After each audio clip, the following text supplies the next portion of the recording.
네, 오늘은 두 번째 시간으로서 먼저 인터뷰에 대해서 할게요. 자, 인터뷰도 장단점이 있습니다. 일단은 설문의 단점은 다 극복을 할 수가 있습니다. 설문의 단점. 제가 설문 단점 여기 적어 놓지 않았는데 지난 수업 자료를 잠깐 다시 열어볼게요. 자, 설문조사. 일부러 단점을 부각해서 적은 거예요. 설문조사가 무조건 나쁜 건 아닙니다.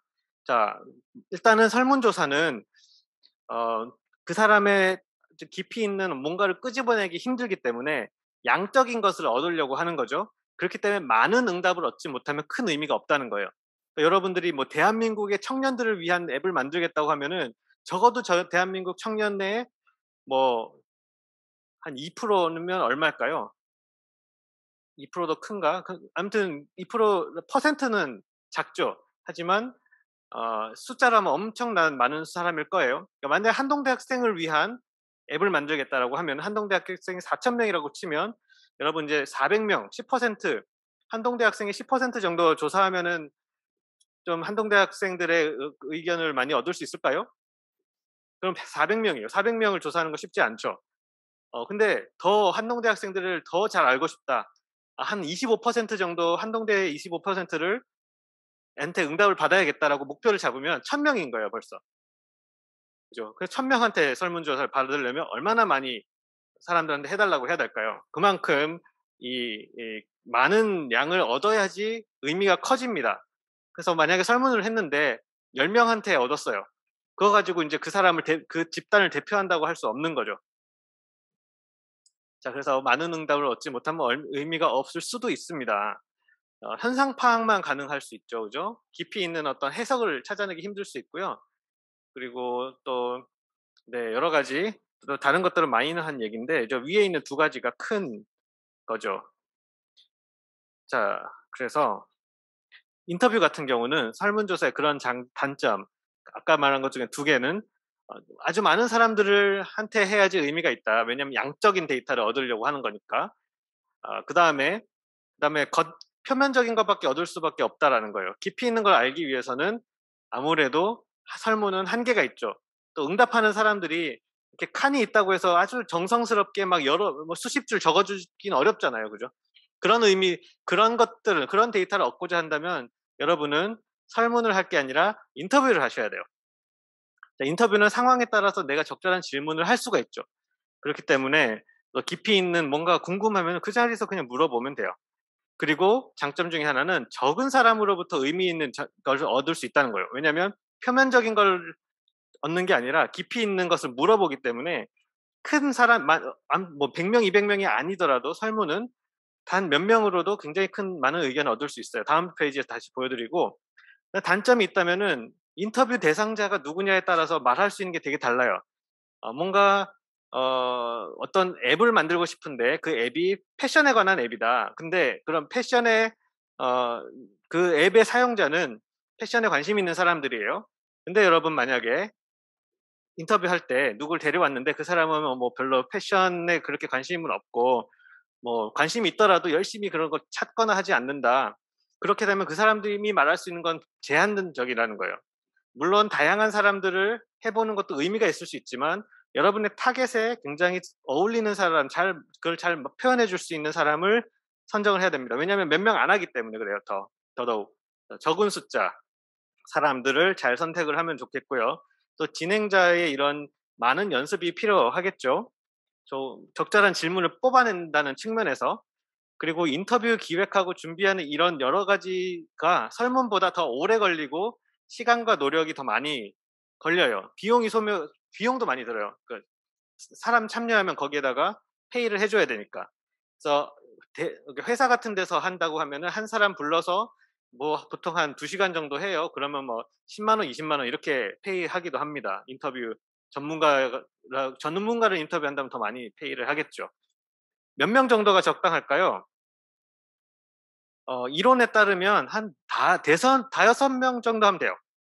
뭐 10 명, 20 명이 아니라. 그죠? 요거는 인터뷰라기보다는 사용성 문제를 발견할 때 대여섯 명 정도 하면 된다라는 이론이 있어요. 이거는 제이콥 닐슨이라는 분이 한 20년 전에 여러 가지 실험을 통해서 찾아낸 이 그래프예요. 여기 그래프에 보면은 가파르게 올라가다가 완만해지잖아요. 완만해지는 그 부분은 사람을 1명 더하고 2명 더하고 3명 더해도 찾아낼 수 있는 그런 새로운 어떤 그게 새로운 정보가 별로 없다는 뜻이에요. 근데 5명이나 6명까지는 찾아낼 수 있는 정보가 굉장히 많아요. 급하게 이렇게 올라가죠. 그래서 대여섯 명만 하면은 80% 이상은 알 수 있어요.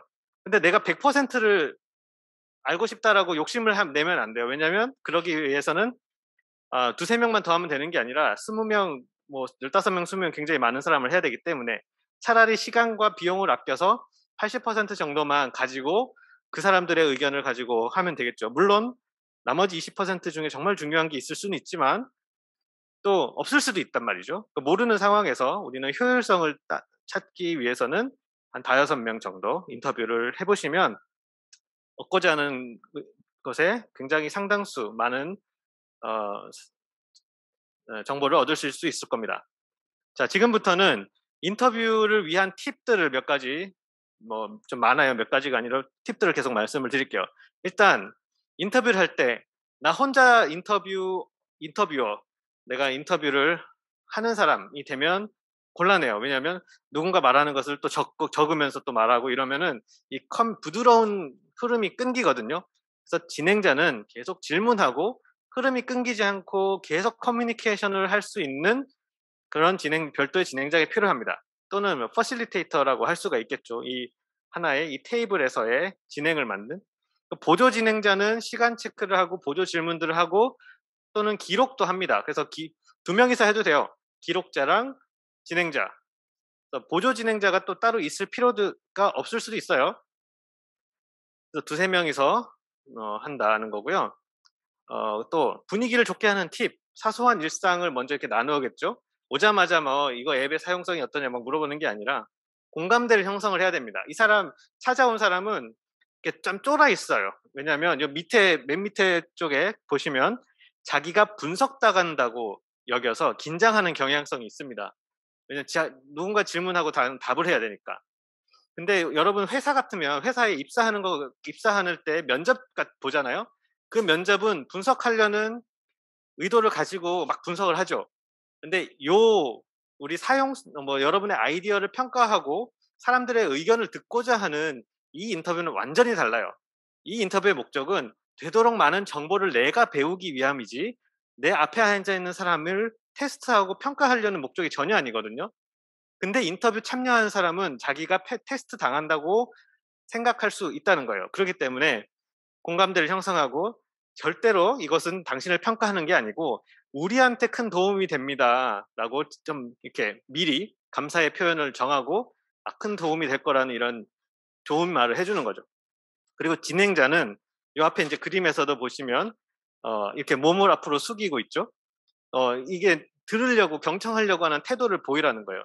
그래서 막 팔짱 끼고 약간 뒤로 이렇게 있으면은 건들거리는 그런 태도는 "당신이 뭔데 한번 말해 봐. 내가 한번 들어 줄게." 뭐 이런 태도로 보이는 거죠, 무의식적으로. 그래서 뭐 이렇게 계속 사람들의 참여자가 말하는 것을 "아 그렇군요." 하면서 계속 배우려는 그런 태도, 경청하는 태도를 보여주는 것이 이 분위기를 좋게 만들고요.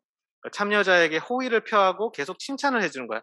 "아 우리 그런 것도 생각 못 했는데 이런 것들을 생각해서 알려 줘서 감사합니다." 뭐 "아 그렇군요." 뭐 뭔가 되게 사용자가 불만을 또 많이 얘기할 수 있어요.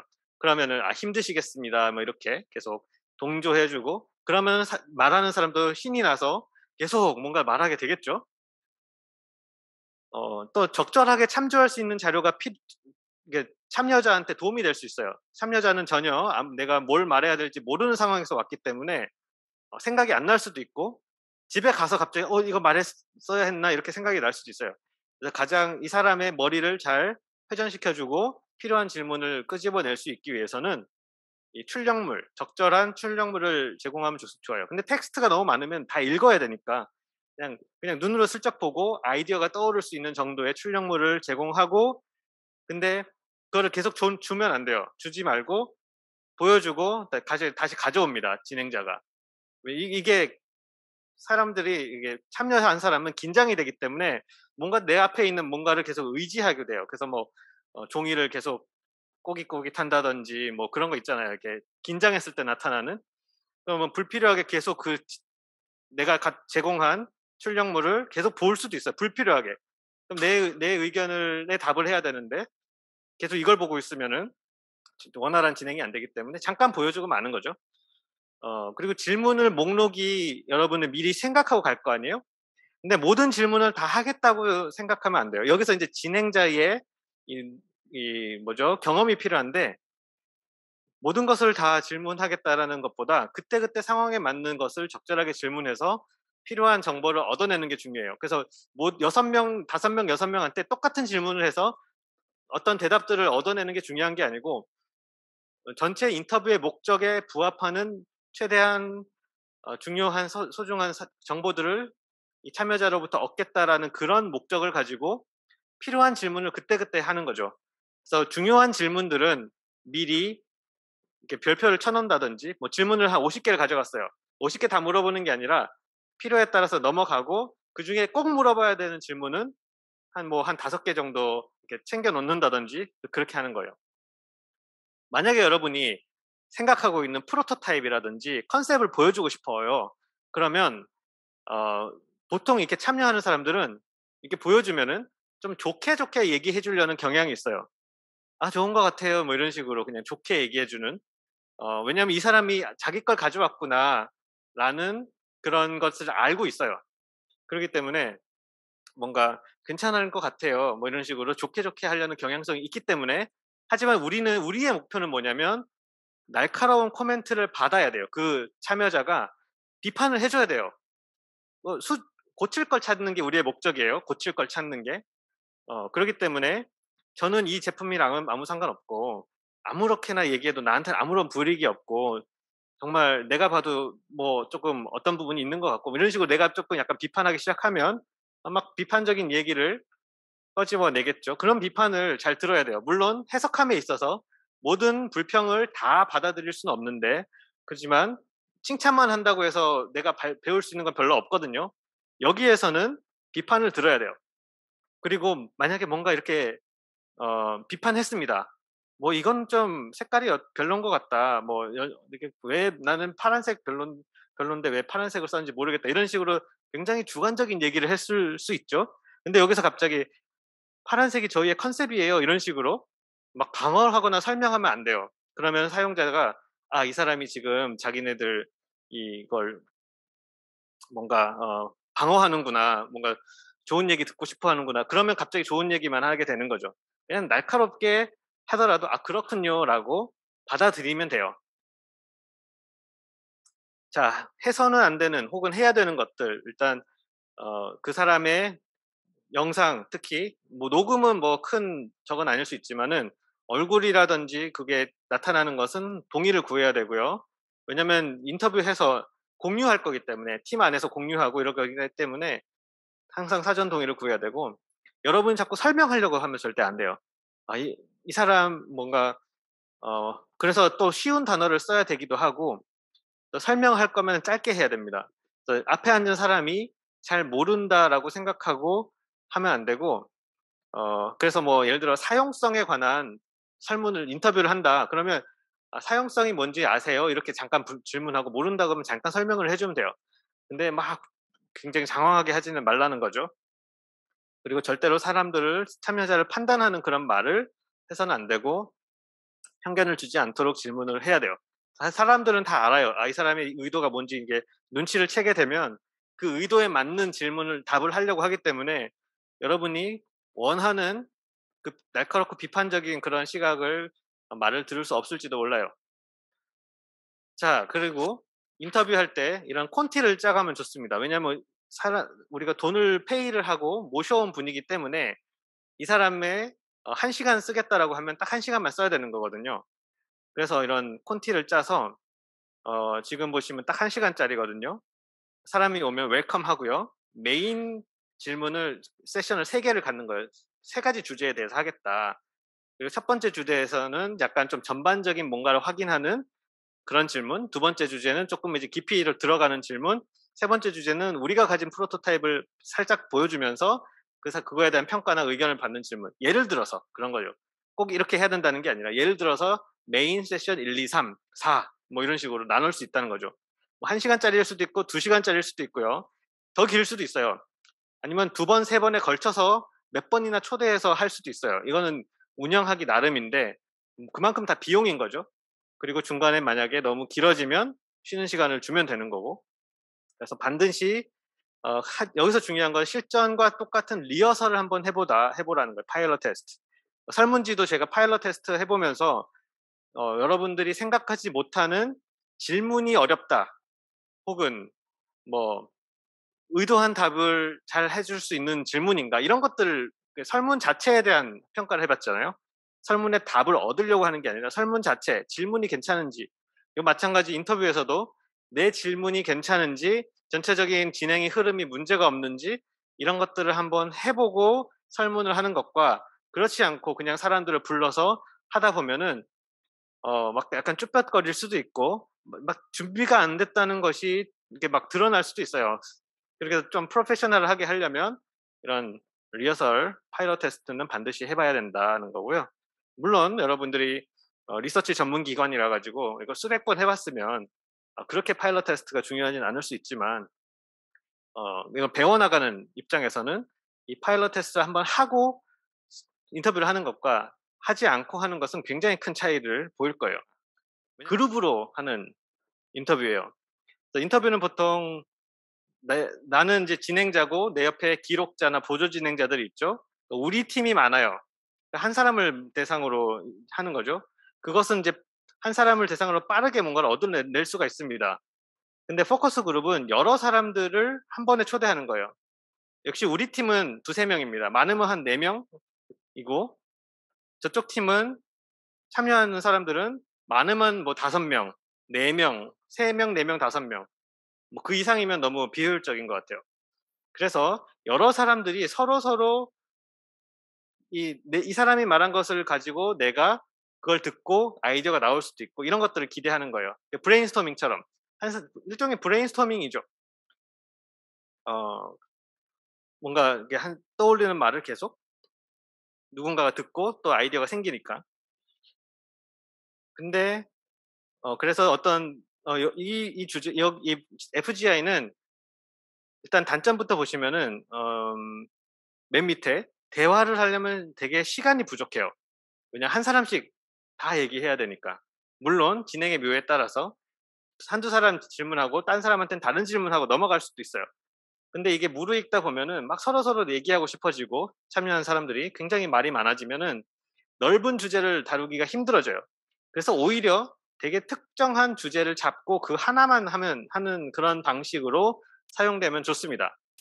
넓은 주제에서 너무 다양한 걸 얻으려면 한 사람씩 하는 게 더 효과적이고 하나의 특정한 주제에 대한 깊이 있는 걸 알고 많은 아이디어를 얻으려면 여러 사람들한테 물어보는 게 좋겠죠.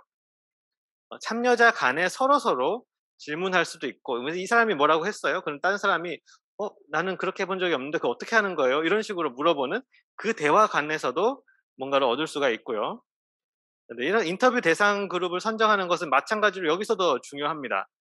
특히나 너무나들 다들 말이 많은 사람, 되게 굉장히 센 사람들 이런 사람들만 모아놓으면은 되게 힘들어질 수도 있어요. 그렇다고 해서 말 잘 안 하는 사람만 모아놔도 그렇고.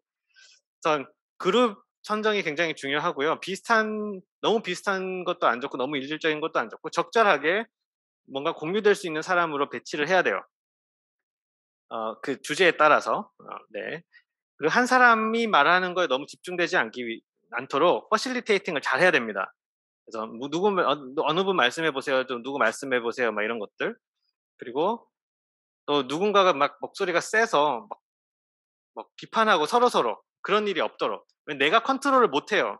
내가 컨트롤을 하기가 어려워요. 이 앉은 사람들이 서로서로 막 얘기하는데 "그렇게 하지 마세요." 이렇게 하면 어쩌고저쩌고 내가 막 간섭하기 시작하면은 또 서로 다들 경직되기 때문에 그래서 사람을 뽑는 것도 중요하고 이 커뮤니케이션이 원활하게 될 수 있도록 퍼실리테이팅을 잘하는 게 중요하다. 그러면은 이제 포커스 그룹을 통해서도 우리가 얻을 수 있는 게 굉장히 많이 있습니다.